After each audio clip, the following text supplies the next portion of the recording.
It's Thursday, and you know what that means. That means that you can bask in this day's glory.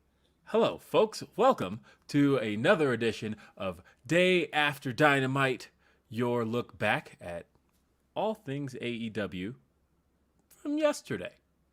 I'm Will Washington, and I'm not alone here. I'm joined by a special guest today. He is from a show called, RBR Weekly Wrestling Talk. Sounds interesting. His name is B-Rob. How you doing, B-Rob? Man, it is always an honor and a privilege to be in your presence, sir. And it's great to be here to talk about some professional wrestling, especially AEW Dynamite. Yeah. And I want to hear from everybody as far as last night's Dynamite is concerned because, man, what a Dynamite that was. Oh, yeah. Yeah, definitely an all-timer episode. I think as far as cage match is concerned, it's one of the higher rated ones. Mm-hmm. But I think even in the top 5. But I want to hear from you guys. Definitely send us your super chats. Send us your Humper Chats. Humperchats.com is our Streamlabs solution. Hit that up. Humperchats.com. But then also just want to see your chats in general. Because I see good old Bad Company Bill just sent us a fire emoji. Pow pow. Thank you. Pow pow. And then also want to give a shout out to my dude. He is a miracle in himself. He is Mike Bennett. And I thought but the lower third here has me cut off, but otherwise you could see my Mike Bennett shirt. Mike Bennett, always a source of inspiration, and I love that guy, and he's always been a great friend. Yeah. And I was there when he gave you that shirt. Yeah, you were. So either way, always excited to do shows with Rob and have a little piece of my old show, the podcast that I got started on. Yeah, the podcast I got started on, RBR Weekly Wrestling Talk. You actually took my place on the show. We didn't host together on that show, for those who don't know that. Mm-hmm. That when I left that show back in September, you came in around November-ish. Mm-hmm. And yeah, so we didn't get to officially host together on the show, but I think the show is in really good hands at the moment. If you've never checked out RBR Weekly Wrestling Talk, you can follow them on Twitter, RBR Wrestling, and the show can be found at rbrwrestling.com. Mm-hmm. It's a part of the Fanoff network, fanoff.com. The show's been running a little over... over 16. It's almost 17 years. It's almost 17 years. I hosted that show, for those who don't know. I hosted that show for 16 of those years. Mm-hmm. I hosted it from June of 2005 till just this past September. And then that's when I left to start hosting Grapsity, which I host every Saturday. And Rob, you have been on there ever since. Yeah, man. It's just I've been a part of the community. It's like you said, it's been around almost 17 years, and I think I've been there over 11 of those 17. Yeah. I first met you back in 2016. Mm-hmm. But that was after knowing you online for a really long time. But I met you in person. Dallas. In Dallas. WrestleMania 32. Mm-hmm. So known each other a long time. And always a pleasure to talk with you. And always a pleasure to do a podcast with you. But we're talking about AEW Dynamite. It was the February 9th edition. It was live from Atlantic City, New Jersey. It was in the home of WrestleManias 4 and 5, which a lot of people mistakenly think, and I won't say mistakenly because WWE lied to you, but because the show was held in what was called at the time at WrestleMania 5 and 4 and 5, they called it Trump Tower. Oh, boy. It was not.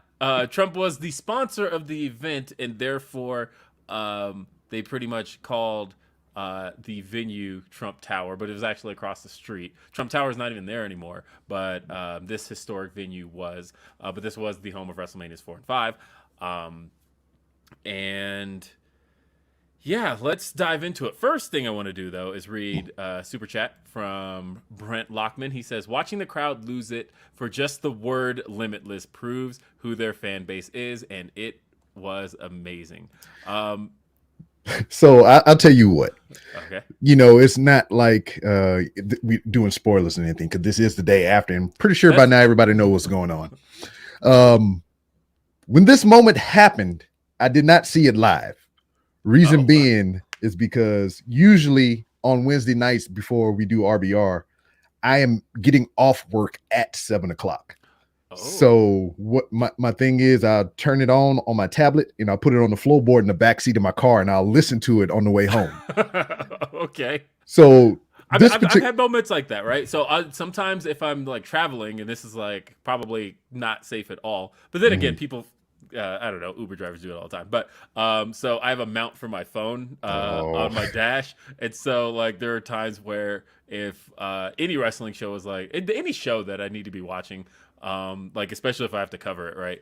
But I'm on my way somewhere, I will just leave it on the dash. It'll play through my Bluetooth speakers, and for the most part, I'm just like listening to it. But then like I'll cut my eyes over if something yeah. important happens. That's why I had to put it on the floorboard in the back seat because otherwise, if it's on, I know You I would was have like, oh marked. shit. Yeah.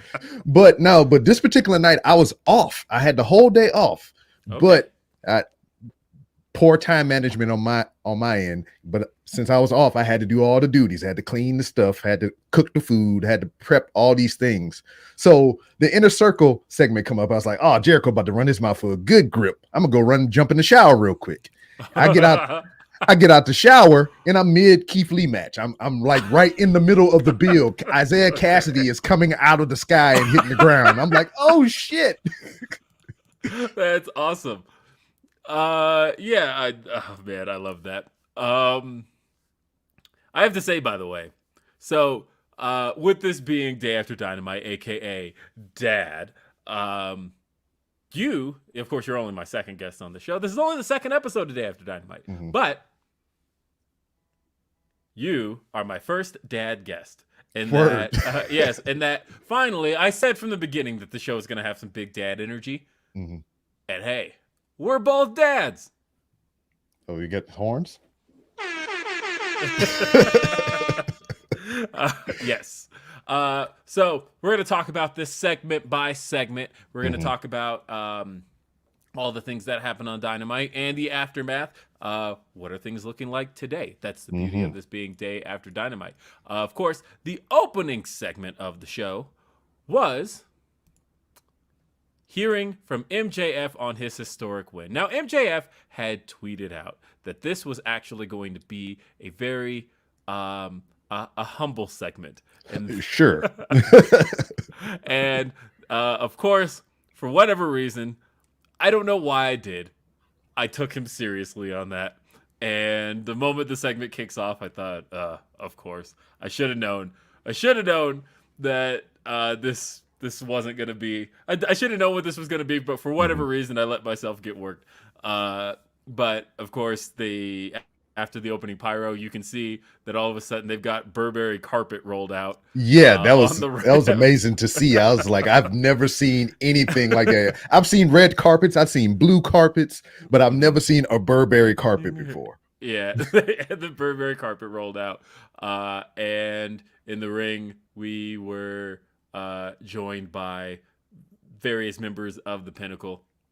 But we are remiss to put out there that they made Wardlow come out there, no intro music, no nothing, and he came out there with the little standees that he had to set up in the ring. He had to come up with the standees and he had to stand them up. And then out came FTR, and then Sean Spears, and then that leads to Justin Roberts giving a big introduction.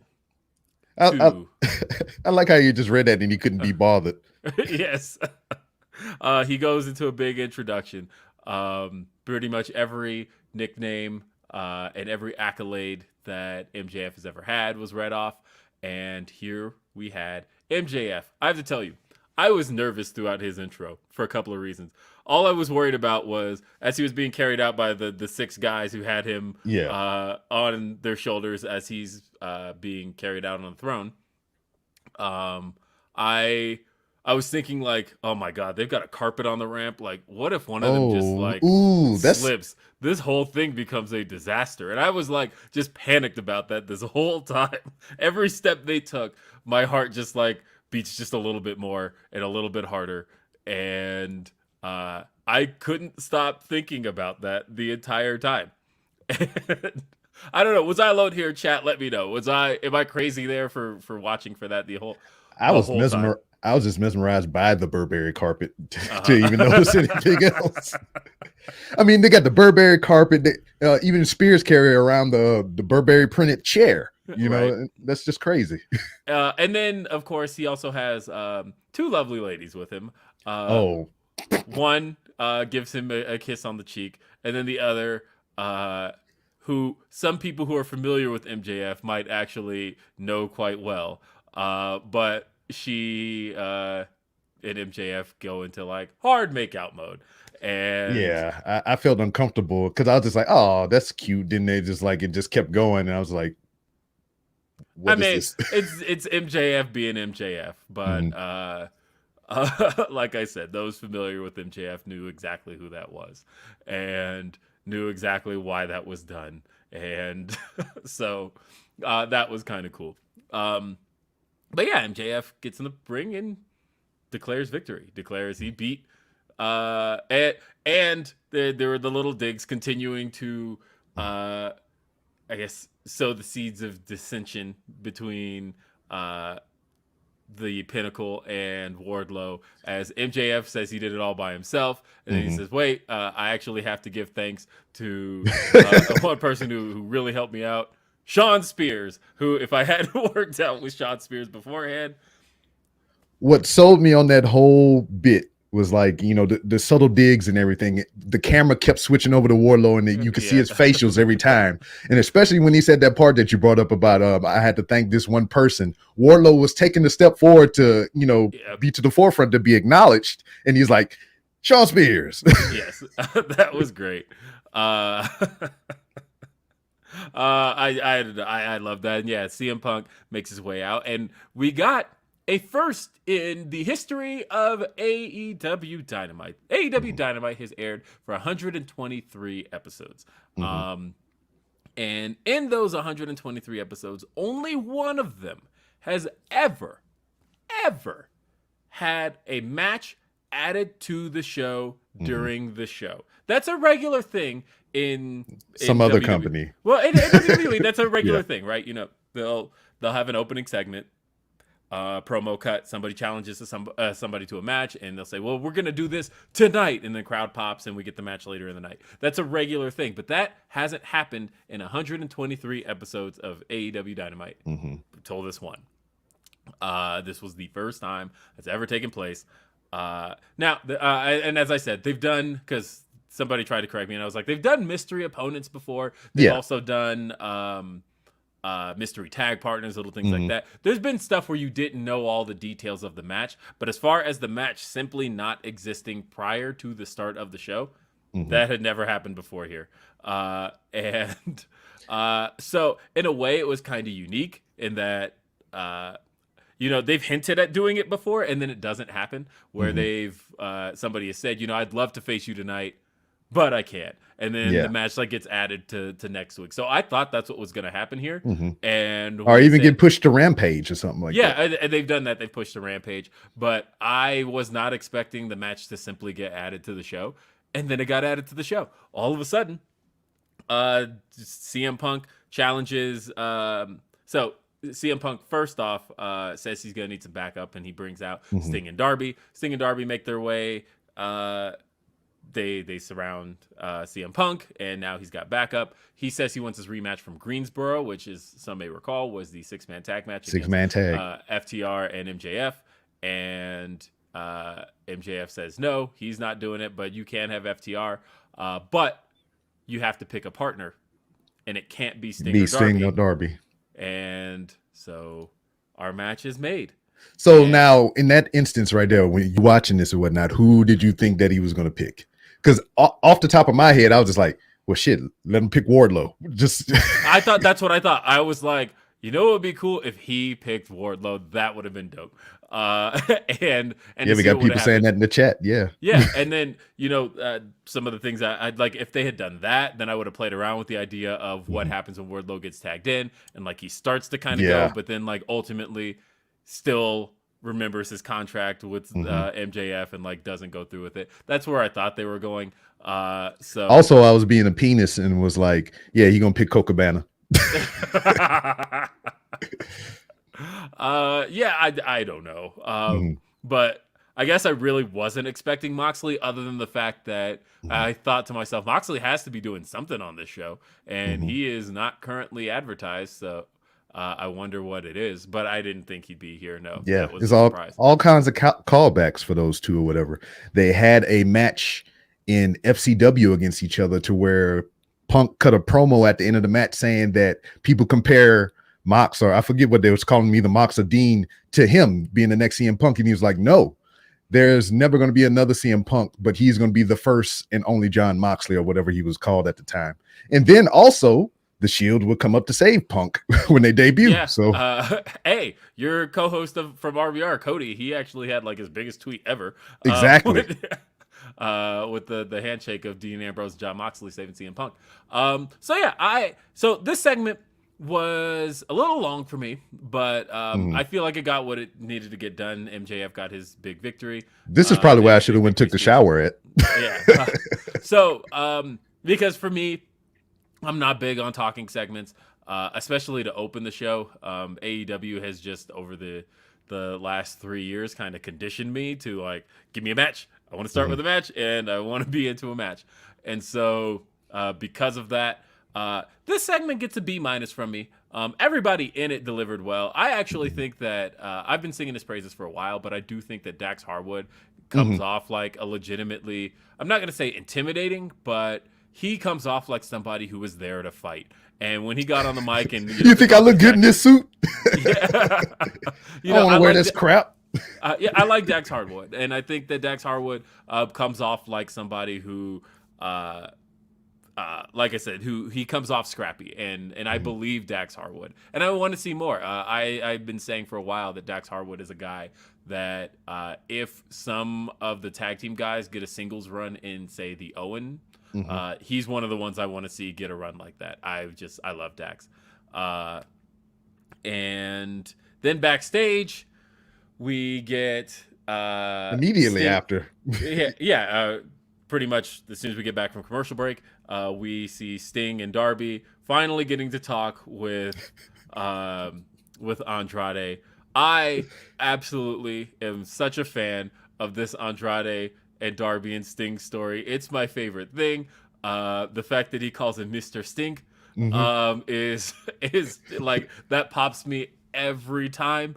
And the idea that Andrade just does not understand that these two It's are like just he works friends. for you. I mean, he's I need to hire him. I want him to Yes. work for me. But then they both declare their intentions of wanting their hands on the TNT Championship. And suddenly, we've kind of got something here. I don't know what that means, by the way. Does that mean that they're both going to be in the Face of the Revolution ladder match? Or are we getting some kind of three-way at Revolution for the title itself? I don't know. I know. So many possibilities, and that's what I like. It's like there's no straight line to this one place. It's just so many pathways. Yeah, I was a big fan of the segment. And but also I'm a big fan of just Andrade in general. I think honestly, it surprises me how well his talking work has been. I was gonna say mic work, but he's not really working the mic as much as he's just talking. He's talking backstage. And I say that in the sense because somebody came at me on Twitter yesterday when I complimented it, and he said that this is one of your worst takes because I have trouble understanding him. And like, those are two different things because to me, so I'm from Colorado, and you are from Texas, so you know what I'm talking about here. Yeah. But I live around a lot of people who don't speak perfect English. Because Spanish is huge here. Yeah. And hell, just being from Louisiana, a lot of our accents are just jacked up anyway. So it's like it's another language. Well, so my thing is, people not speaking perfect English does not correlate to mic skills to me or charisma to me. Because to me, I've encountered people my entire life. I'm from California also. I've encountered people my entire life that don't speak perfect English, but yet that's They get the point across. They get the point across. I still know what they're talking about, Mm-hmm. and it still makes sense to me.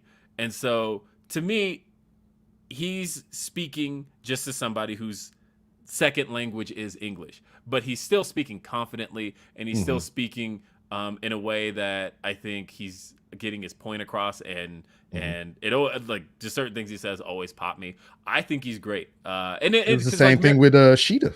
a lot of Sheeta is the same way. Mm-hmm. Miro though, Miro's one where Mm-hmm. like people talk about as an excellent talker, and I think Miro is an excellent talker.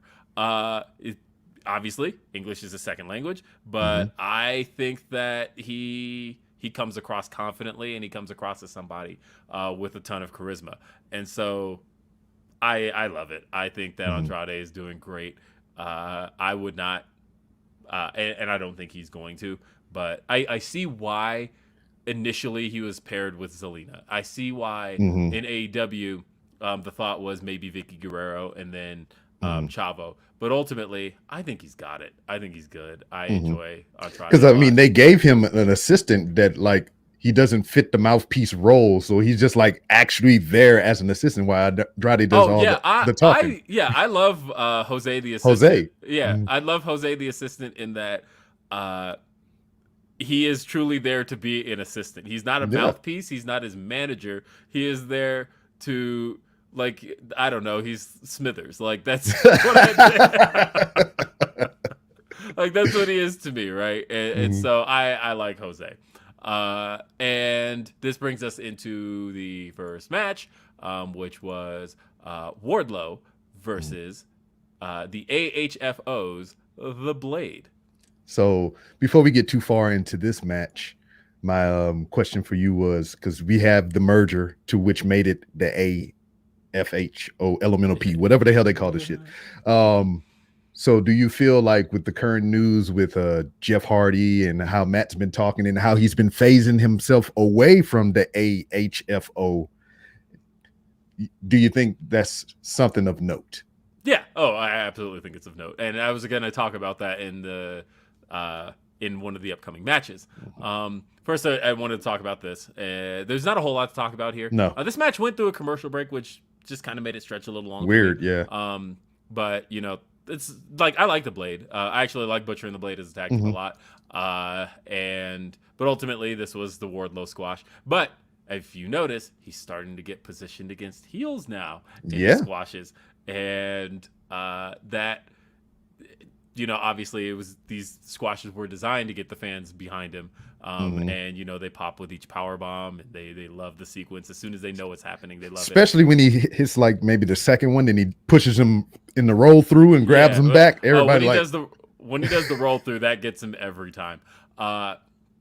And what I liked here was that he was positioned to get somebody a little bit tougher. To me, this reminded me a lot, obviously, to a much lesser extent. So Goldberg? don't think I'm saying the same thing. No, not Goldberg. But so there was a period in 2005 where Batista was starting to really get over as a babyface, and I think it was right after. I want to say it was right after New Year's Revolution 2005. Batista faced Chris Benoit, and it was one of like Batista's like bigger tests as a match. And then they did but then he ended up beating Benoit like clean. And I'm not saying that we're even there yet. I don't think this is that match, but I see us getting to that point where all of a sudden, because that was the point when he beat Benoit, that everybody kind of looked up and went, "Whoa!" Like Batista's not just like beating lower card guys. He just beat the world heavyweight or last year's world heavyweight champion. He beat somebody who, like, for all intents and purposes, is kind of strong. Yeah. What's going on here? His 2K rating is up there. And so I feel like Wardlow is getting close to that point where he can get that kind of surprise victory over somebody who is a strong established. Contender. Yeah. Established. Yeah. Like, I'd say like Moxley could fill that role, right? Where like you do Wardlow versus Moxley, and it seems like a match that would be tough for Moxley, but Moxley could ultimately overcome. But then then Moxley loses, right? Like that's maybe where I could see that going. I don't know. I'm not sure as far as like Moxley would be in that position to lose to him, but I wouldn't be against it. But if anybody else comes to your mind, who you think would be like a well-established guy within AEW for Wardlow to so beat? the reason I said Moxley was because I was thinking former champion goes a long way. Okay, all right, yeah, I see what you're saying. And that's really where I wanted that to go, because I feel like CM Punk was already that, right? Like, yeah, he had CM Punk he beat him, yeah, but he had him beat. He had the foot on him, and then all of a sudden, MJF, yeah. Mm-hmm. So, this was a solid C for me. Like, it was effective, but there was nothing that was offensive here. So yeah, it was a C. Mm-hmm. And then we had so I was ready for this segment. I have been waiting on this segment. We had the Inner Circle this bullshit meeting. Nah, hold on. No. So this is what screwed me up from missing those debuts and shit, because I was going to take a shower.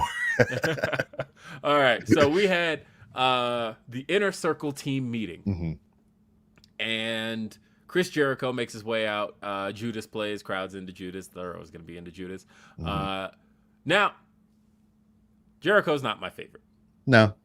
However, I'll give credit where it's due. Yep. He seems to be slimming down. I noticed it last week, but and I noticed it like 2 weeks ago, actually. Because he's going back to WWE. No, I noticed that, and one of the bigger criticisms of Chris Jericho is that mm-hmm. he bloated over the last couple of years. Yeah. But he looked like in better shape this year, especially this week. So I'll acknowledge that. Mm-hmm. But you notice that Santana and Ortiz were not with Jericho, mm-hmm. and Jericho calls them out. Out comes Santana and Ortiz to their own music. Mm-hmm. They're not wearing Inner Circle gear, mm-hmm. and we get Santana on the mic. Let me tell you, B-Rob. I know.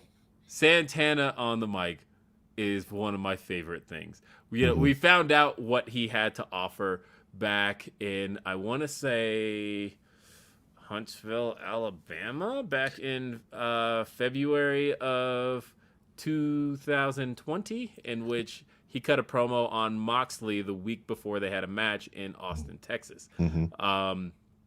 And I remember the match in Austin.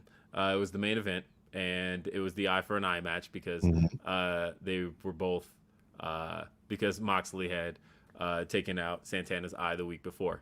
Yep. And then you forget also as well, more recently, at the Terminus show. Yes. No, he's the talker. He is a good promo. Santana is a very good promo. And he basically got to do the majority of the talking here. Mike Santana got to go head-to-head, face-to-face, man-to-man on the mic with Chris Jericho. Chris Jericho, yeah. And outdid him. Now, I feel like Chris Jericho, maybe I'm reading too much into it here, seems like he's going heel. It feels to me a lot like a lot of what he was saying here felt like it was meant to come off like kind of a pompous ass. Mm-hmm. Because, he talked about how he plucked Santana and Ortiz from obscurity. He brought them into AEW, and he said maybe we got the wrong members of LAX. That was hilarious. That was a good line. Yeah, he said maybe what are Homicide and Hernandez up to, and that obviously pissed off Santana. Santana grabbed him they grabbed each other by the neck, and Sammy goes to break it up. Chris Jericho says, "Shut up, Sammy." Sammy gets pissed and is like, "You know what? I'm done until you guys can figure this out." He said, "I left the Inner Circle before. I'll leave it again." He drops his jacket. TNT champion Sammy Guevara takes off. And Hager stands there like a goob. Yes. But then Ortiz reminds us that, even Santana, he said Santana's right. Some of the stuff Santana was saying about how we came here and we've been fighting nothing but your battle since we got here. True. And but when it comes to us, you haven't had our back. True. Chris Jericho reminds them that you guys had your first tag team title match almost a year ago to the day, and you lost, and that's not my fault. Now, I would have followed that up with the fact that, well, you guys were the number one contenders. You and MJF were the number one contenders at the time, and we were so focused on getting you the number one contendership that, yeah, I don't know. There were things places you could have gone with that. But and hey, I want to read a super chat from Brent who says, "quote Now you may speak," unquote. Santana being effortlessly badass. And everybody in the chat. Well, shit! Shout out to JJ down there or whatever. Come over from RBR. Yeah, JJ said, had the worst day from jump. Glad to hear you guys, Will and B-Rob, today. Really is a good pick-me-up. Have a good one, y'all. Thank you, JJ. Really That's the homie. That. I appreciate you for your patronage and being in Discord all the time, keeping me entertained when I'm bored. Yes, thank you. Always appreciate you. And yeah, I did like this segment. I thought that this was kind of the piece Santana and Ortiz had needed to kind of make that next jump. I almost wonder what's next for them, because the match that was made for next week's Dynamite live from the place they're going to be in. No, hold on. I know where it is. Not Memphis, but the other major city in Tennessee. Sure. Come on. There's only 2 major cities in Tennessee. Why am I drawing a blank on the other one? Memphis? No, I said Memphis. I don't know. Nashville. Cashville, Tennessee, where Young Buck and them from. Yes. Live from Nashville. Thank you, Chad. Chris Jericho. Actually, I got it right before the chat said. But hey, don't let him take that from you. You got that, Chad. Because my brain was kept thinking like Knoxville, and I'm like, no, not Knoxville. But I'm close. Same sound. What is it? There was Nashville. Yeah, so we're going to see Jake Hager and Chris Jericho up against Santana and Ortiz finally. And this segment for me was actually a solid B. I thought this segment was, again, not a huge fan of just like big talky stuff, but I thought that this got the point across. I thought that Santana and Ortiz looked in a way that they haven't gotten to look before. And I also enjoyed Santana's facials a lot. So much so that we took the picture of him looking into the camera and making the face. We made that a Discord emoji. Yeah, I mean, I feel like it's already memed, right? Like he looked good. The next show, if they're because they're gonna be on the card, they're gonna have one of those big heads of that face in the crowd somewhere. Oh yeah. I mean, it was good. I was a big fan of that.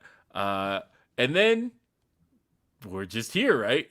Very next segment was out comes Isaiah Cassidy. And Isaiah Cassidy, you could sense just watching this how much fun he was about to have, but I wasn't sure truly how much. And because you could see he was like really hyped up coming down to the ring. They did the regular private party entrance. They do the velvet rope, and he even gave the man the tip. He always does the tip, but the way he did it was he like was just hamming it up, and it seemed like he was about to have a moment, and I wasn't sure what it was going to be. I mean, because we got the for us not in the know, we got the little swerve at the beginning of that before the entrance. You're right. I forgot about that. You're right. Before that, we had a segment in which the Roppongi Vice is being interviewed, and they announced that the match that they were supposed to have finally going to happen. Is going to happen against the Young Bucks this Friday on Rampage, and then in come the Young Bucks, and they decide they just want to fight now. But then in comes Adam Cole for a low blow. Baby. Yes, and right before much to the surprise of the Young Bucks, in comes Switchblade, Jay White. Now, this is where I got my time to shine on RBR, because like I'm one of the only ones that watch New Japan and probably a lot of stuff outside of WWE and AEW. So when we got to this part in the segment of RBR last night, there was like, Rob, who's Jay White? And I was like, well, former IWGP heavyweight champion, former IWGP Intercontinental Champion. I think they put heavyweight on there at one point, but I believe they changed that up as well. Former IWGP United States Heavyweight Champion, current never open weight champion, and damn former G1 winner.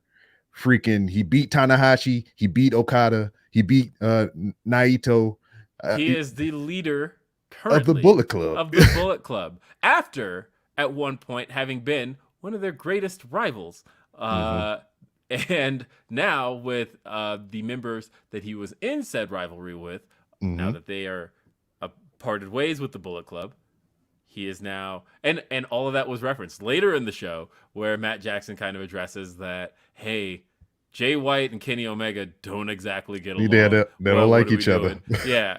And Adam Cole's like, hey, trust me, I got this. Because remember, we took an oath. We're Bullet Club for life. And I actually did kind of like that. But yeah, so Jay White showed up. So that could have swerved people because, yeah, maybe. Because it looked like he was going straight to the ring. Yeah, could have just been headed straight to the ring. But that was not the case because, bask in his glory, Mr. Keith Lee is all elite. Now, this was like worst kept secret in pro wrestling. Like pretty much everybody was talking about this a week ago. Everybody kind of knew. But I will say that Tony Khan's wording kind of threw some people off the scent. Pretty much threw everybody off the scent. I will say I was off the scent by his wording because my initial thought was, oh yeah, it's Keith Lee, easy. And then once he said that the door was opening, this is a forbidden door thing, and he talked about slamming the door on a previous employer and all of that, then I thought, oh, he can't be talking about Keith Lee. Keith Lee's a free agent, so it's just a bunch of jumbles. Well, then he later clarified that he realized that he probably misused the term forbidden door, and that was why he ended up calling Jay White. But the Jay White thing didn't come around. He said he didn't lock down Jay White till Sunday. Till Sunday, which means that when he initially made the statement, he was talking about Keith Lee. And so Keith Lee is all elite. And Keith Lee showed up to show out. I feel like this entire thing was almost to make a bit of a statement. Yeah, because it was. Keith Lee there's a lot Keith Lee was known for, not just in NXT, but also in the indies as well. And when Keith Lee, of course, made his way to WWE's main roster, he was basically made to shed all of it from the beginning. You know, the moment he came out, he interrupted Randy Orton the night after SummerSlam in 2020.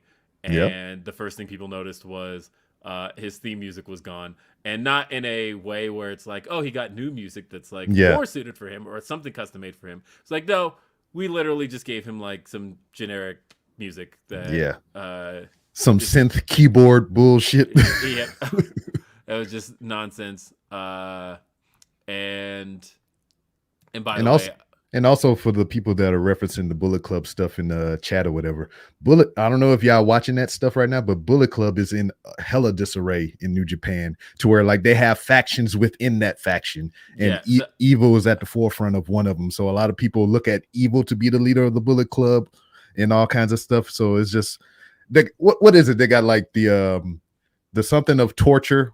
It's a faction within inside of the Bullet Club, and then you got the Firing Squad with Tamatonga. House of Torture, and it's just shenanigans over that way. And JJ also sent a super chat, said, I had a crummy day from the start, but I'm glad to hear my guys, Will and B-Rob. Much love to y'all. And congrats, Will, on the album, JJ of the RBR Neighborhood. Thank you. I got to hear my song as Powerhouse Hobbs made his way out. I wish it was directly fed because it sounded like it was just feeding through the speakers in the arena without a direct feed, because there's a lot of detail to that song that felt like it was missing.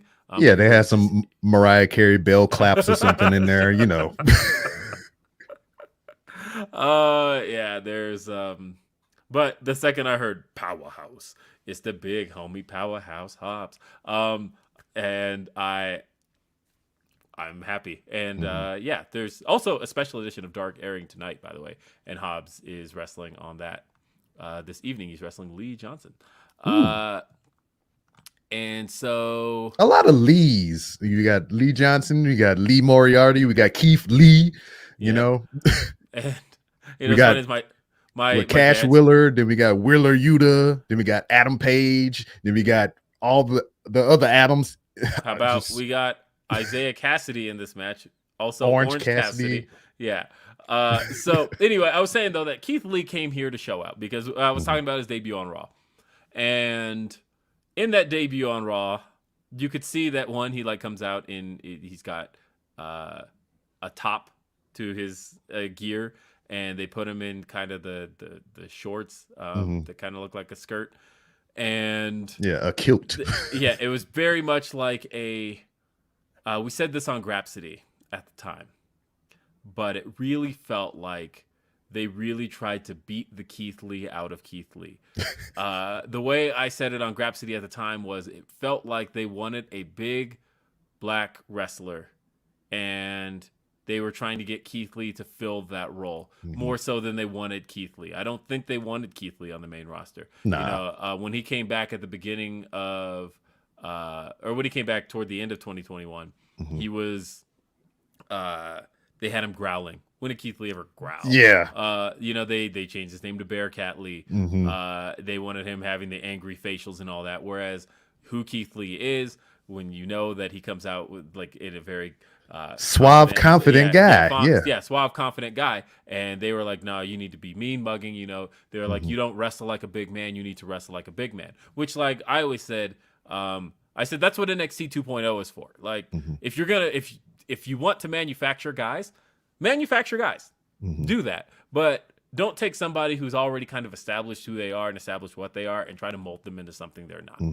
Like if you didn't want Keith Lee, then like don't take Keith Lee. And in this case, I feel like Keith Lee came out to be Keith Lee as much as he could here. And Isaiah Cassidy was kind of the perfect opponent to really. Boy, did he go. That Beal to start the match was just incredible. The height and the distance that Isaiah Cassidy got from that Beal, you could see it in Keith Lee's face. He's moment, like, oh shit. Yeah, you could see it like the second, I would say maybe a millisecond before he hits the ground. You could see the amazement in Keith Lee's face of, holy crap, did I just do that? And like he kind of has like a celebratory, like, yes, I did kind of thing. And then he basically goes and does all the Keith Lee offense. And shout out to the chat for saying all the Lees in AEW need to form the Legion. Yes. Yeah, but Keith Lee got the show out here. Private Party was kind of the perfect ones for this. Now, there were some digs in this match because midway through the match, Matt Hardy gets upset at his team losing and decides to leave. Just leave. Oh, through the crowd. Just like his brother. And then, yeah, he left through the crowd. And then if you weren't sure that that was a reference, then Tony Schiavone then says, wow, that's really erratic. Behavior. Yeah, that's really erratic behavior. Gee, I wonder where we've heard that somebody had erratic behavior for leaving through the crowd. You know what? Last night we was talking about all these instances that we're referencing now, and I was just like, we were thinking about it as like this is awkward or whatever, not to the point of where like, no shit, his brother just did the same thing not too long ago. Yeah, this was definitely a reference to Jeff Hardy and kind of his last stand in WWE. Got a super chat here from Bam. He says, Will, who's Keith Lee's favorite rapper? LOL JK.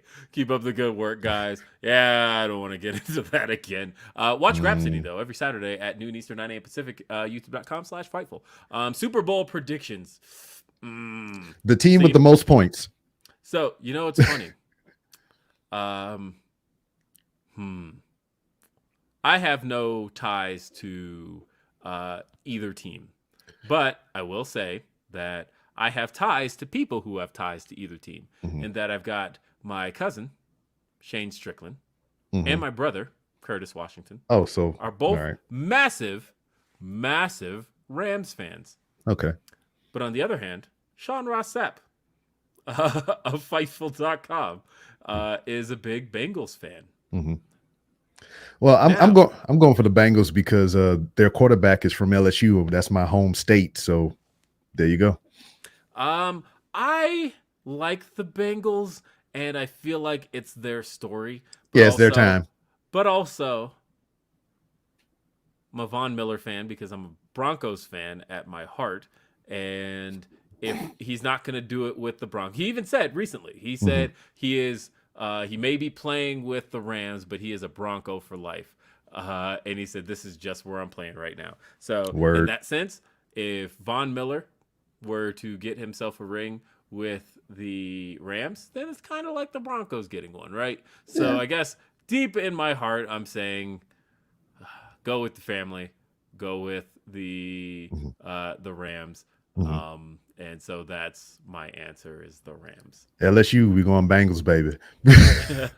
I mean, here's the thing, though. I'm not necessarily rooting for either one. I think, honestly, the playoffs have just been some really entertaining football, and that's where I'm going to go. Is just give me some entertaining football. I don't know. I probably won't be able to watch it anyway because I'll be coming back from Dallas. I'm doing a commentary for a wrestling show on Saturday. Oh, fun. I'm going to see this Saturday. I'm going to see Chris Redd do stand up. So that'll be fun. You're not going to go see T.I. do stand up comedy? No, that sounds miserable. No, but I guess I found out. Paul told me that I guess Chris Redd and a number of SNL people, when SNL's not on, they do stand up. So I'm going to go see Chris Redd stand up. He's probably one of my favorite SNL cast members. So I'm going to do that this weekend. And we're going to do a big Valentine's date since Valentine's is on a Monday. I got to do it this weekend. Super Bowl is actually on my dad's birthday. So then I'm going to head to my dad's and watch it there. It's going to be very well. But anyway, Keith Lee, speaking of Lees, because my dad's a Lee. But that's my middle name too. Hey, it's my brother's middle name. I'm surrounded by Lees, by the way. And it's my nephew's middle name as well. My son too. Keith Lee, he, like I say, he just got Joe out here. And you knew the moment it was Isaiah Cassidy, all I could think of is where is he going to incorporate the scream? And I thought it would have been the Bill, but he only ever does it once a match.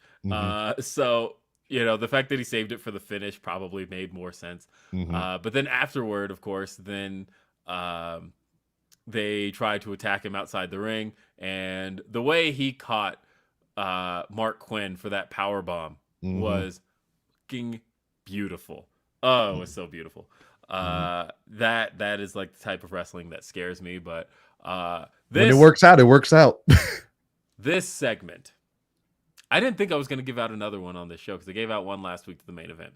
But this segment gets the acclaimed, I would say the hardly obtained, but again, in 2 episodes of Day After Dynamite, I've given out 2 of them now. But this hits S tier. This was an S tier segment to me. I thought that I thought it was a flawless, absolutely flawless debut for Keith Lee. Nothing I would have changed about this. No. I saw somebody say, and I think that somebody was Paul, say that it went too long. Disagree. I think that too long to me would have been if this had gone through a commercial break. I think the qualm is in stature of the 2 athletes or whatever. He felt like Keith Lee should have came in and just mowed through Isaiah Cassidy.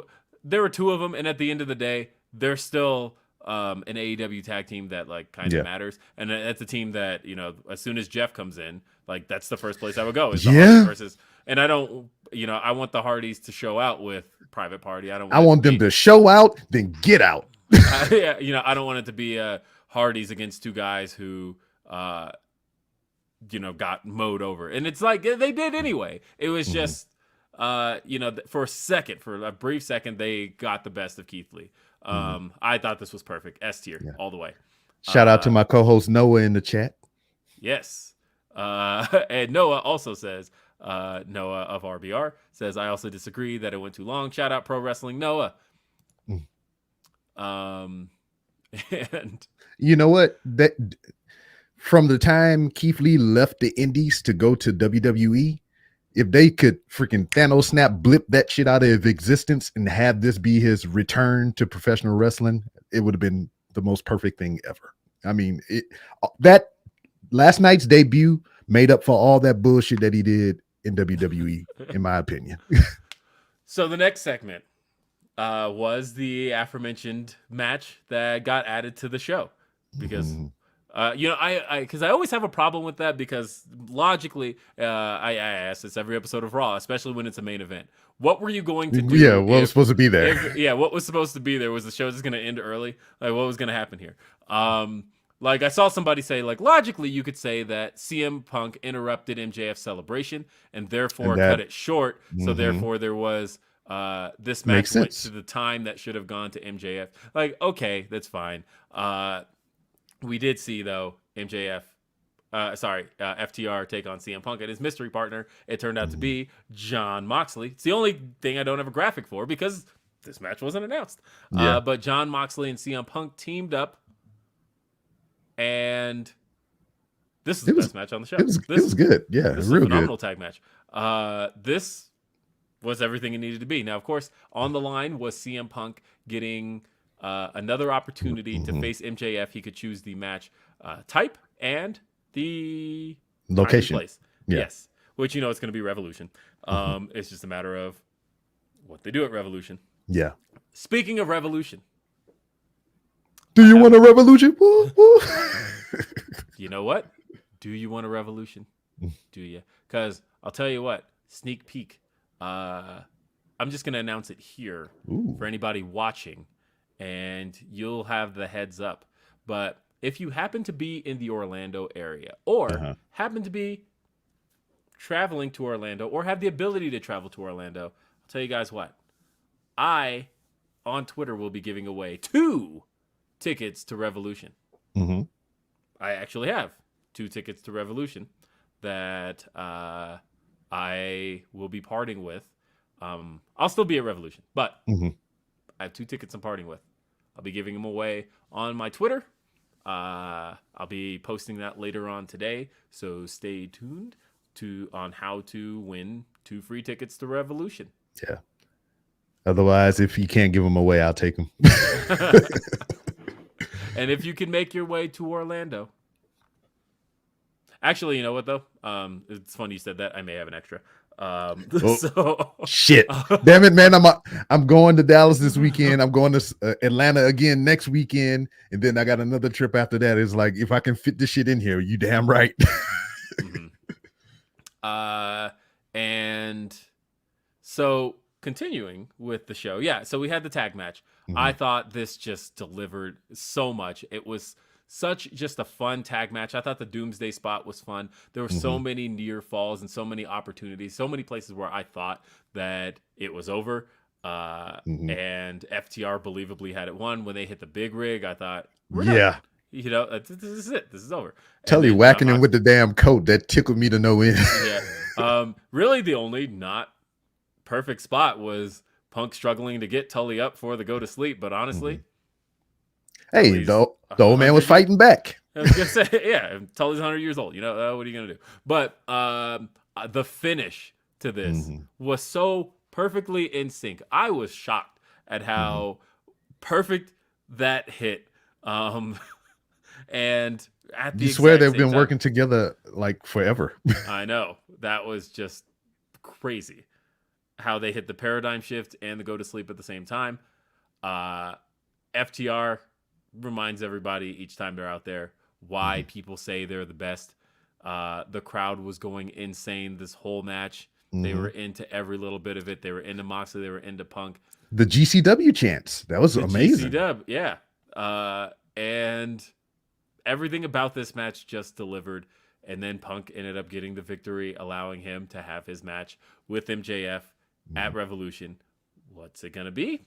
I have no clue. But stay tuned to my Twitter if you want to be a part of it. I'm serious. I'm giving away those tickets. So if you want to be there, just I guess you'll figure out how. It's gonna be really simple. I'm just gonna pick people at random. It's gonna be just one of those like retweet this post kind of deals, and I'll just pick from the retweet list. Yes. But And anyway. then he'll ask you about your car's extended warranty as well. And so that was that great tag match. This was a solid A plus. Not a whole lot I would have changed. This was great. It just flowed and went and everything. Even like the point that Noah was bringing up when Cash was standing on Punk's leg talking about I'm surfing. Yes, that was great. I had so much fun with this match, especially for a match I wasn't anticipating getting to see. This was picture perfect. I loved it. And we also kind of established here that,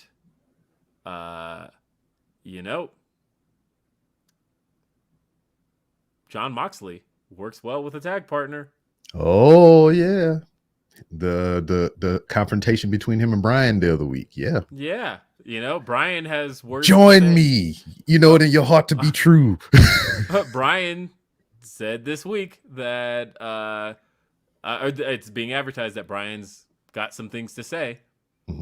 Will he have some things to say about the fact that, hey, Moxley showed he could work in a team? Yep. Hey, I want the things. I want the stuff. Bring all in the people, the freaking Garcia, Moriarty. Bring them all in. Yes. And then we had our first of 2 championship matches for the evening. We had Jade Cargill taking on AQA. She was formerly Damn, I can see all in her mouth. Yeah. What the shit? So yes, AQA was Zeta Ramirez in NXT. She wrestled 5 matches there. She actually beat Toni Storm on television. Yeah. But otherwise, she Booker really T girl. Booker T girl. Yes. She didn't really get much of a fair shake as far as WWE is concerned. No. And I feel like every place she needed to deliver here, she did. Yeah. We start with the fact that, hey, she had theme music. Shout out Mikey Ruckus. He said he got that done in the afternoon. She had theme music. She had a Tron. She had, goddamn. Yeah. She had all of that, right? And then they, of course, cut to a promo of her with some production shots. They actually did some B-roll of her that looked like it was filmed in the arena like earlier in the day, because I was looking in the background and I'm like, that looks like the Boardwalk Hall arena. That looks like where they currently are. And with her or whatever, it's just like, I know there's plenty women on the independent scene and other parts of professional wrestling that can do shooting star presses or whatever. But like for when she was wrestling with Rowe, that was a highlight of her, her athleticism was the shooting star press. That small stint that she had in WWE, they highlighted the shooting star press and everything. And then even here, when she's with AEW, they're highlighting the shooting star press. So it's just, it looks good as shit, but I thought the promo was actually pretty good. Yeah. I thought that better than that promo picture. I saw all her Medulla album, all that. But she did the little pre-tape promo, and I thought that was good. And then, but ultimately, as soon as that lightning and thunder hit, boy, a storm is coming. I love that music. I do too. Out comes Jade Cargill. I figured this was going to be something short, but no, the other way around. What we did here was we showed that Jade Cargill might have some fights on her hands. And again, a lot of people keep talking about the fact that Jade Cargill keeps showing out every single time she steps in that ring. And this was another time where I thought AQA looked really good. And I thought Jade Cargill looked really good. And she's adding new elements to her arsenal or whatever. And it's already been publicized that she's doing some training with Bryan Danielson. So, that's always a plus if you get to work with that guy. I know. Plus, I don't know if you've seen Bree's dancing videos on the show she's on. Hey, if I were Bryan Danielson, I'd ask to train Jade Cargill too.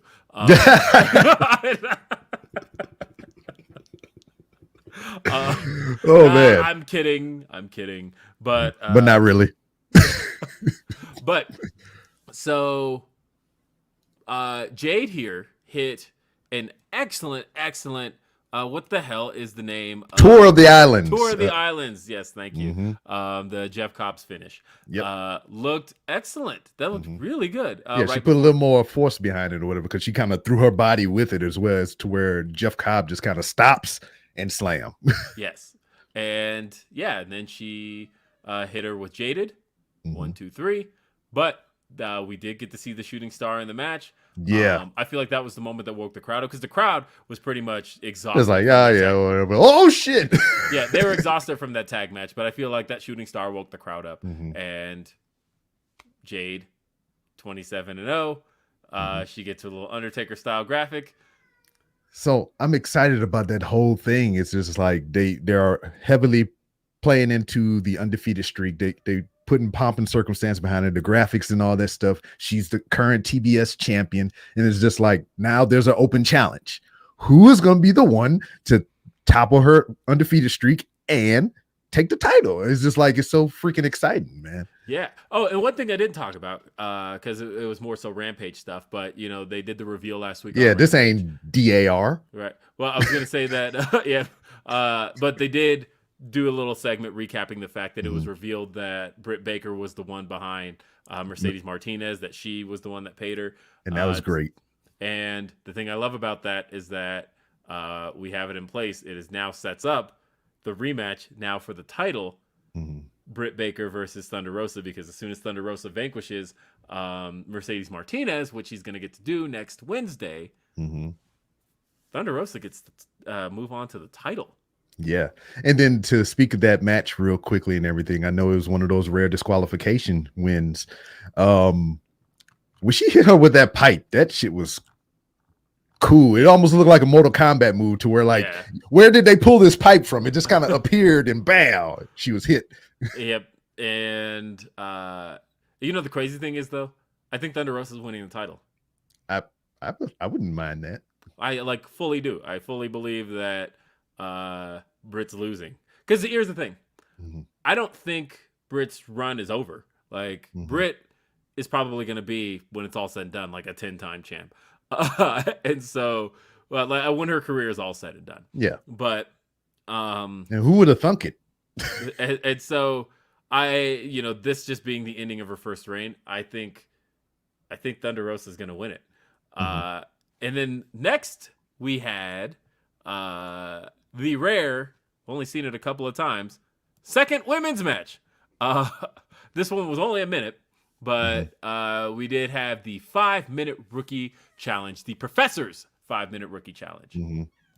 And this saw the one and only Professor Serena Deeb. Oh, let me get that back up. There we go. What the hell?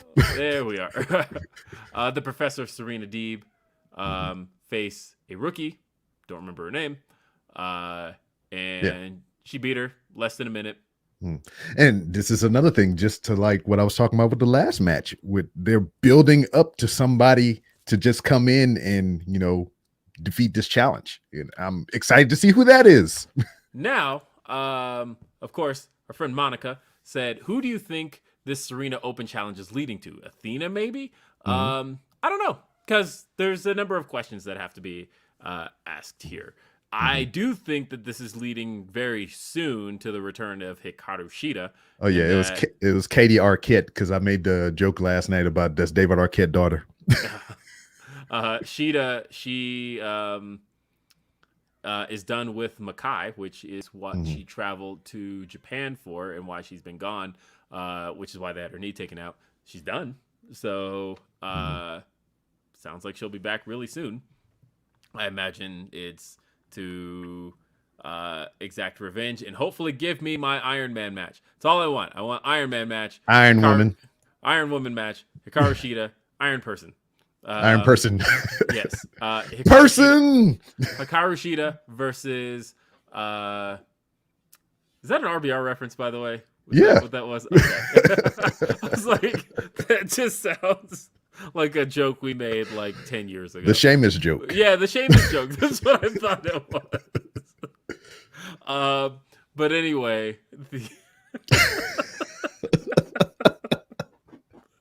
Oh man, there are so many stupid references over the last 17 years of that show. But yeah, I want to see the Iron Woman match. Mhm. Serena Deeb versus Hikaru Shida. That is what I want. Or as we say in the chat, 2 out of 3 falls. That works too. Either one is good, but give me my Iron Woman match. That's what I want. Yeah. That is what I'm after. And Redmond noted said Sheeta's article about the struggles of Joshi's transitioning to AEW is an interesting read. I actually just read that right before this show. And she talked a lot about how much AEW used to rely on Joshi talent, but now they kind of don't. And so the Joshis are kind of struggling to find their place. And it doesn't help that there's a pandemic in place. Like, it was a really good read. I read the entire thing. I tried to watch some Stardom, and it was just like, I love Stardom. I had to try. I had to try harder to watch it because it's just like it took me right out of it at the very beginning, because the first match they had was for I think the Rising Star title, to where the requirements to even compete for that title, you had to be under 17 with at least 3 years experience. And I was like, wait a minute. So all these kids are minors in here wrestling? And I was like, all right, I can't watch this shit right now. I mean, what are you watching for? Never mind. We ain't into that. But so we then had the main event, Texas Deathmatch, which by AEW rules, basically a last man standing match. Yeah. It is it was Lance Archer challenging the reigning and defending AEW World Champion Hangman Adam Page. His not as bad as AQA's.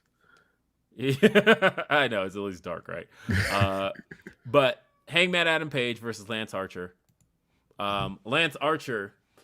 So the match starts, and the last few times Lance Archer has had a championship match, he always has that glass entrance, right? And then he usually throws somebody through it to do the everybody dies thing. But instead, he's caught backstage by Hangman Adam Page. They brawl backstage, and they make their way to the stage, and Hangman throws Archer through the glass Archer sign.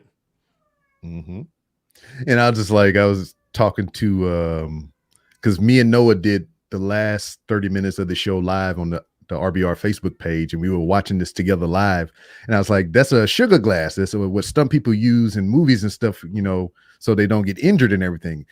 I don't think they use this in that Shane McMahon in oh no angle match, because that dude got dumped on his head multiple times. Yeah. I think it was I think that was just like a freak accident that it didn't break as much as it was supposed to. I know that glass might have expired. They just had it in storage too long and it hardened up. So this was a match that didn't get a whole lot of time. Like you kind of looked up and it was like, whoa, there's only like 15 minutes left in the show, and we still got entrances to go. They skipped the entrances, but otherwise, this match kind of was in and out. We got exactly what we were going to get through this match, and I kind of like that. It was just all the spots they had in mind. They got bloody really fast, and they kicked the shit out of each other. That blackout that Hangman Adam Page took on the steel steps. Yeah, that was like very Jeff Hardy-esque. There were so many things that scared me about that. Like, I'm thinking about the edges of the steel steps, right? I'm yes. Like, are you going to like cut yourself on that? What is happening here? But that was crazy. They started to hey, I've been joined by a cat, by the way. So he almost bopped your ass. It's a she, but yeah, she just hopped up on my lap. So the match, we did see a spot in which Jake wanted to hit a DDT on that was good. Yeah, on the outside, and Lance wouldn't let him, and that led to Lance getting hit with the DDT outside. Then Jake got to hit one of his patented short arm lariats, man. That was cool. Yeah, Dan Lambert also removed the turnbuckle. Now we didn't get that right off the bat, but as it progressed after the turnbuckle came down, it's like, why would he do something like that? Oh, the buckshot. Yeah, he took away his buckshot. That was a good story, right? How can he hit the buckshot without it? And that was answered because Yeah. so they brought out Lance Archer brings out a chair with barbed wire on it, and this was just again just the chain of events that led to this was so great. Hangman removes the barbed wire and uses it to strike.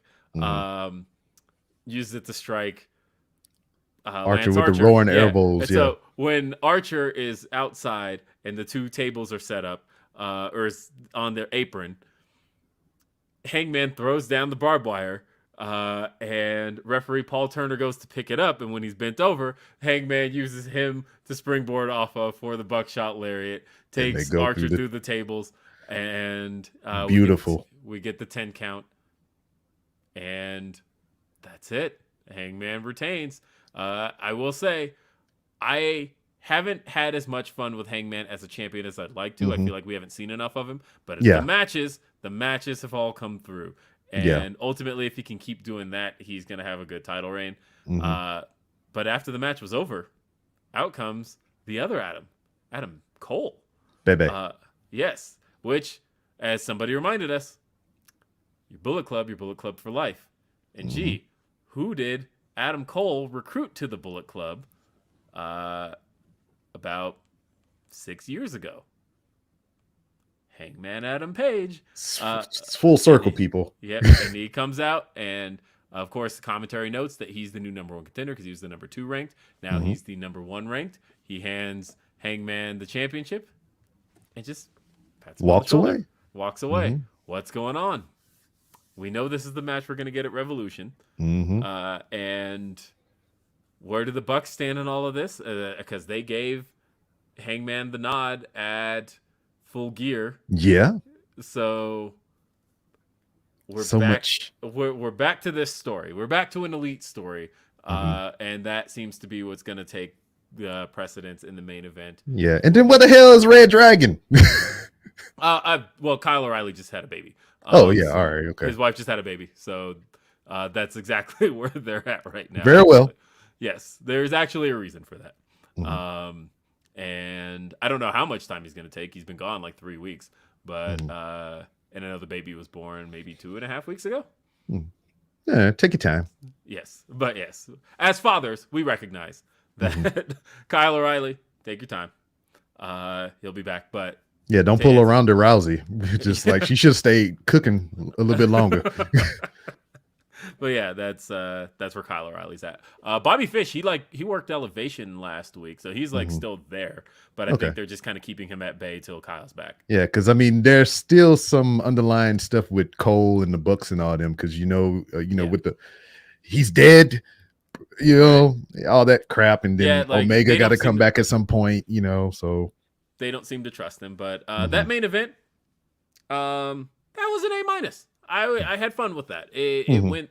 It did kind of exactly what it needed to do. It surprised me because I felt like Archer hasn't been a strong contender, but match did what it needed to do. It was a good showing from Hangman. It was another solid match from Hangman. Yeah. And at the end of the day, I walk away from this show having given out an A+, an S, and an A-. Are you kidding me? Yeah. This show was great. This was one of those very memorable episodes of Dynamite. I thought that, again, Keith Lee getting to show up and show out. I'm always marking out for everybody black, and Keith Lee got to be that face here, but then AQA also, but then also Jade.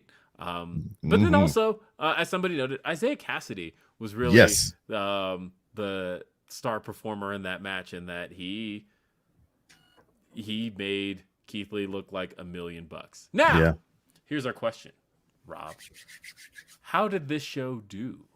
Let us take a look, because we have the reports from Brandon Thurston, WrestleNomics, who has reported that this week's edition of All Elite Wrestling Dynamite on TBS was watched by 1.129 million viewers. Wow. Which gave it the number 1 spot on cable this week. Good. It actually beat both NBA games by a lot. Holy crap. Shit. Because it was also, it did a 0.41 in 18 to 49. And that is having beaten the NBA games, which did a 0.39 and a 0.32. Mm-hmm. It beat South Park with a 0.32. And it beat the Olympics with a 0.32. And that's really good. That's up 13% from last week. I'm glad about that. It's actually a damn good rating. Now, was it the anticipation for the surprise? Probably. Mm-hmm. But either way, that's a win. Still good. I like it. That's a good rating. So good for Dynamite. And also, somebody in the chat just noted, love the stat that they were at 800K by this time last year as well. Like, that's the thing is, year over year, AEW has been doing really well, right? Like, for January alone, they were up 36% over the previous year. February over last February, they're up 32%. Now, I know the general response to that is, well, but at this time last year, they were head-to-head with NXT. Sure, except NXT is down 5% from last. Boy, NXT is it. also not being head-to-head is down 5% from last year, and 6% in February. So, like, I guess what that says to me is that a lot when the and I can understand that because it's not just true for fans, it's true for talent. But what I was going to say is that when the Wednesday Night War ended, the habitual Wednesday watchers of NXT did go to AEW, but it didn't necessarily go the other direction. But like I said, that was true of the wrestlers too, right? Like the Wednesday night wrestlers, Yeah. of NXT have kind of ended up in NXT, have ended up in AEW as well. Now I know this is not a DAN, day after NXT, but do you feel? Because I asked my guys the same question as well. They are slowly phasing out the old guard of NXT. You know, they're trying to go with the hipper, younger talent and everything. Their own homegrown developmental people. Do you think the old guard will be completely phased out by WrestleMania? Because I kind of feel like WrestleMania for WWE is the reset of the whole year and everything, and then we start fresh. I could see it by after WrestleMania pretty much. At best, maybe Cameron Grimes left, and that's like it. But even still, I could see him called up. I don't know. Honestly, I don't really dig LA Knight, but I recognize the fact that he does not belong in NXT. He belongs on the main roster. Yeah, especially with the rebrand. But hey, thank you for being here for another edition of Day After Dynamite. Unfortunately, I have to let everybody know that there will not be a Day After Dynamite next week. Day After Dynamite returns the week after. I'm actually going to be doing some travel. I'll literally be on a plane at the time that this show is supposed to take place, and so I will not be available for next week's Day After Dynamite. But if somebody wants to fill in for me, then they're more than welcome to. So I suppose we'll say this. I won't be on Day After Dynamite next week. So maybe next week you won't be here. Yes. Go, where is it? I was waiting for it. Oh, I didn't play. Fuck. No. All right, I did blew the whole joke. Just end the show. Yes. All right, ladies and gentlemen, thank you for being here on Day After Dynamite here on Fightful Overbooked. Again, you can check out RBR Weekly Wrestling Talk. It is on every Wednesday night at 10 p.m. Eastern, 7 p.m. Pacific. You can find that at fanoffmedia. Or just fanoff.com. And you can follow RBR Wrestling. That's at RBR Wrestling. It's a show I used to host. I hosted it for a really long time. That's why saying all this stuff is habitual to me. Hey, you want to listen to the show? Mixler.com/fanoff. If you know, they take live calls too. 909-581-4RBR. That's 909-581-4727. You can email them, mail at rbrwrestling.com. What other stuff could I do from memory? Whatever. Either way, all those things. ItsBRob is now the host of RBR Weekly Wrestling Talk. Check the show out. I very much recommend that you do so. RBR Wrestling is how you find him on Twitter. Otherwise, you can find him. He's ItsBRob on Twitter. He also rambles randomly. Close enough. Yes. It's right there. Yeah, that's what I was trying to get to. I was going to... Yes, because he has the Random Ramblings with Rob, also. 3R Show. You can find that on Twitter. And also there's Patreon, patreon.com/RBR Wrestling. You've got it all. All the things. You do a lot of stuff. You are definitely a podcaster extraordinaire. Yeah, man, I appreciate the opportunity, Will. Man, it's been a pleasure to sit here and talk with you. It's also an honor and a privilege once again to carry on the legacy that is RBR. I mean, I've been a fan. I've been in the community for years, and I just want to see it thrive and, you know, keep going and be bigger than what it already is. Absolutely. I had a hunch they were going to choose you as the new host, as you were kind of filling in anyway, and I thought, yeah, I think I know where this is going. Yeah. I mean, it's like most anything, man. It's just like I believe in the show, and I just like I'm a part of the community, so I want to see it thrive. And as soon as they started having vacancies, I called Paul. I was like, hey, man, if you need somebody to like to substitute in, I'm there. Just let me know. Mm-hmm. And then we went to the wedding, and he was like, hey, man, you want to stay on? And I was like, I don't know, man, because I'm doing this podcast. I'm working crazy hours. And so I went to Mrs. B-Rob, and she's like, so when would you do it? I was like, you know, once a week on Wednesday. She's like, you got it. I was like, well, shit, never mind. Yes. Dial me in, Paul. All right. Well, if you want to continue watching people, I hate people. Come on in. Hurry up. We about to close the show. Okay. Got my young one in. Hi, people. Hey, look at that. Hey, this is the perfect way to wrap up Day After Dynamite. Because your kid got to make an appearance on Dad Before Mine. What's that? Either way. Milestones. This has been Day After Dynamite. Thanks for being with us. For B-Rob, I'm Will Washington. I will see you next time. You guys have a wonderful, wonderful week.